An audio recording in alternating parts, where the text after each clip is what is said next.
부자가 되는 대세 정보를 전해드리는 시간입니다. 각 분야 전문가들에게 각종 정보를 들어보는 시간이고요. 부자 대세 시간입니다. 오늘은 또 새로운 뉴페이스를 모셨어요. 우리은행 WM솔루션부의 김현 투자상품 애널리스트입니다. 어서 오십시오. 네, 안녕하십니까. 과장님이신가요? 네, 그렇습니다. 네, 알겠습니다. 들어오시는데 덩치가 굉장히 커가지고 그래서 깜짝 놀랐습니다. 미합되는 게 좀 있네요. 오늘은 ETF에 대한 말씀 준비해 오셨다고 들었는데 일단 ETF부터 살펴보고 가죠. ETF라는 상품이 뭡니까? ETF 뭐 이제 익스체인지드 트레이디드 펀드에서 네, 뭐 더 어려졌다. 네. 그렇죠.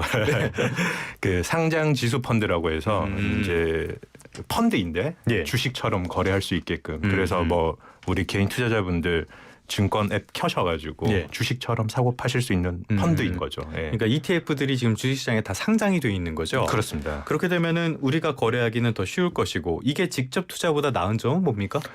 일단 그 상품들을 그 어떤 특정 예. 뭐 규칙에 따라서 운영해주고 어떤 종목들을 편입해준다라고 룰을 정해서 운영해주기 때문에 개인 투자자분들 입장에서는 예를 들면 최근에 핫한 뭐 방산이나 네. 조선 이런 테마들을 하신다라고 하면은 개별 주식을 하면은 결국 내가 종목 선택에 대한 의사결정까지 가야 되는데. 네.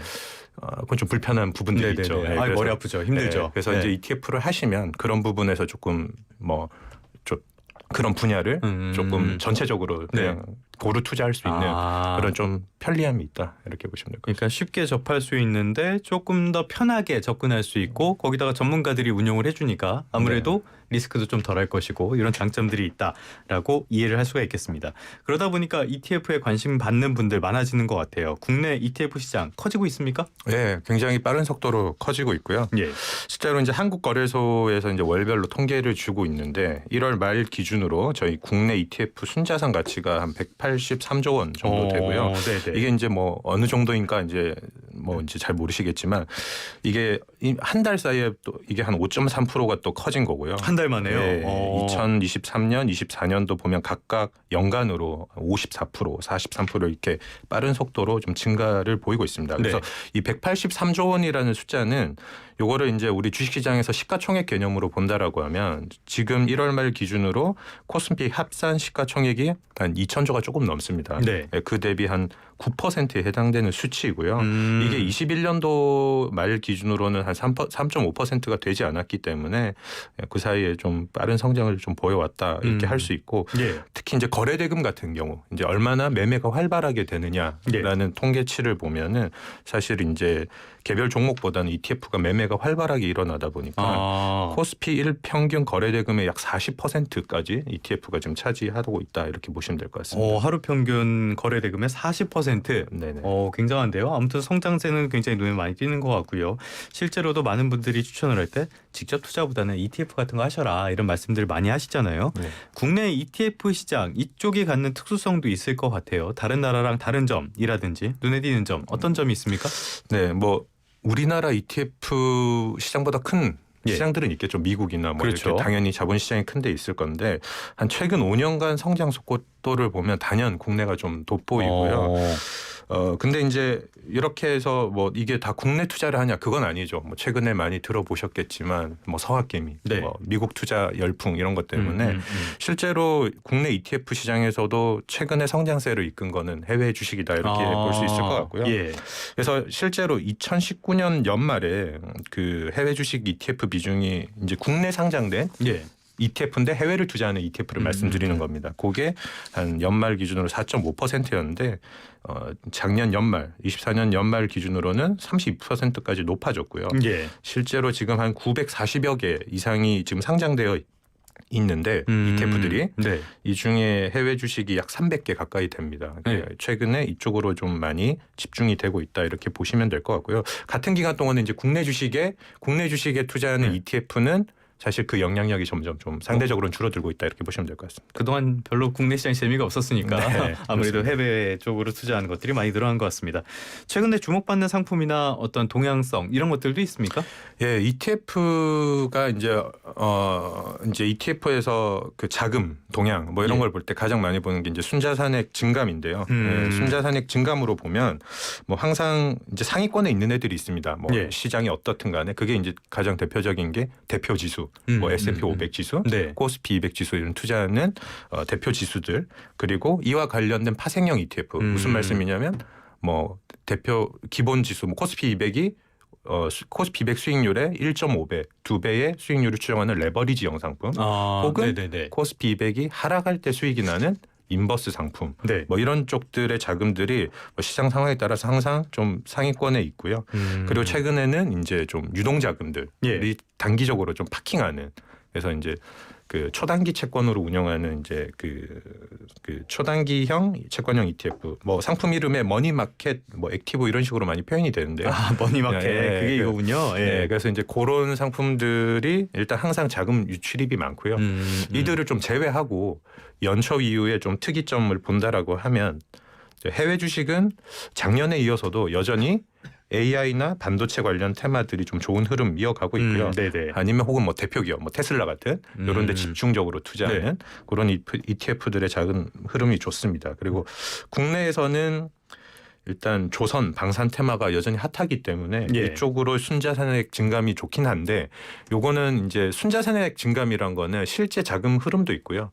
이제 주식이 올라서 주가 상승에 따른 이제 그 지분 가치 상승도 같이 반영이 되어 있습니다. 자산이 늘어나는 예, 거. 맞습니다. 예. 그래서 그 조금 방산이나 조선 좀 최근에 너무 이제 많이 오르다 보니까 좀 그 주가 상승에 대한 효과도 좀 많이 컸다 이렇게 보시면 될 것 같고요. 그 외에 보면 또 이제 최근에 이제 금값이 많이 오르다 보니까 금 현물 관련된 ETF 혹은 그동안 이제 굉장히 투자자들한테 힘들게 했던 그 중국 투자 관련해서 작년 4분기부터 조금 좋아지긴 했는데 올해 이제 그 저희 그 설 연휴 때 딥시크 나온 이후로 그 항생 테크 쪽들 중국의 테크 기업들에 대한 이제 관심도가 다시 살아나면서 항생 테크 관련된 그 ETF들도 지금 현재 좀 좋은 흐름을 보이고 있다 이렇게 보시면 될 것 같습니다. 최근에 또 중국 쪽으로 자금이 많이 간다고는 하더라고요. 네네. 자 여기 보니까 월 지급, 월 배당 ETF 상품 이런 것도 소개를 해주셨는데 최근에 이 부분 관심 많다고 하더라고요. 이거는 구체적으로 어떤 게 있습니까? 네, 그 이제 작년도에 그 운용사들이 이런 상품들을 많이 출시를 했고요. 그 이제 배경에는 이제 아무래도 ETF 시장 큰 게 뭐 아까 말씀드린 해외 주식도 있는데 이제 퇴직연금 시장들 IRP 이런 데서 개인들이 투자를 할 수 있게 되고 아무래도 이제 연금 자산이다 보니까 뭐 공격적으로 하시는 분들도 있겠지만 조금 안정적으로 그리고 조금 좀 소위 말해서 따박따박 뭔가 나오는 이 현금 흐름을 만들어주는 거에 대한 니즈가 있다 보니 운용사들이 많이 이런 월지급형 상품들을 내놓고 있고요. 월지급형 상품을 주려면은 월지급 재원이 있어야 되겠죠. 돈이 나와야 되니까 그게 이제 가장 쉬운 거는 고배당 주식을 사서 고배당 주식에서 나오는 배당을 그 수익자들한테 배분을 해주는 방법이 하나 있을 거고요. 근데 최근에 이제 상품들 아까 이제 그 월지급형 상품들 중에서도 자금 흐름이 좀 좋은 상품들 보면 커버드 콜이라는 이제 전략을 쓰는 이제 그 상품들이 많습니다. 이 커버드 콜은 뭐 복잡하게 생각하실 수도 있는데 최대한 간단하게 말씀드리면 커버드 콜은 일단 옵션을 매도해서 수익을 얻는 겁니다. 그래서 이게 무슨 말씀이냐면 그 옵션이란 거는 기초 자산을 내가 얼마에 사거나 팔거나 할 수 있는 권리인데요. 그거를 이제 그 권리이기 때문에 권리를 팔면 프리미엄을 받을 수 있습니다. 그 프리미엄의 개념이고요. 그래서 그 ETF 운용하는 운용사에서 그 옵션 매도를 해서 매도 수익을 얻고 그 매도 수익을 배당의 재원으로 이자의 재원으로 마련해서 월 지급해주는 그런 상품입니다. 이런 상품들의 특징은 내가 얼마에 팔 수 있는 권리를 매도하기 때문에 그 사실은 그 주가가 상승하면은 그 옵션을 사간 사람이 권리를 시행하겠죠. 그러면 나는 그 자산을 줘야 됩니다. 그렇기 때문에 주가가 많이 오르거나 이러면은 사실 이제 상승할 때 따라가는 상승 참여율이 상대적으로 낮아집니다. 그래서 뭐 주가가 10% 오르는데 내가 배당 재원을 얻는 대신에 나의 기초 자산 상승률은 뭐 5%, 6% 이게 이제 상품에 따라서 다 다르거든요. 예. 그래서 이제 그런 부분들 좀 유의해서 보시면은 되지 않을까 싶습니다. 참 이게 옵션이라든지 이런 파생 상품 쪽으로 하면 너무 어렵단 말이죠. 네. 거기다 최근에 말씀하신 것처럼 ETF 쪽이 인기를 끌다 보니까 상품도 막 우후죽순으로 나오는 것 같아요. 네, 맞습니다. 그렇다면은 이렇게 전문가로서 ETF 나는 하고 싶다. 그런데 무슨 상품을 해야 될지 모르겠다라고 했을 때 조언을 해주신다면 어떻게 말씀해 주시겠습니까?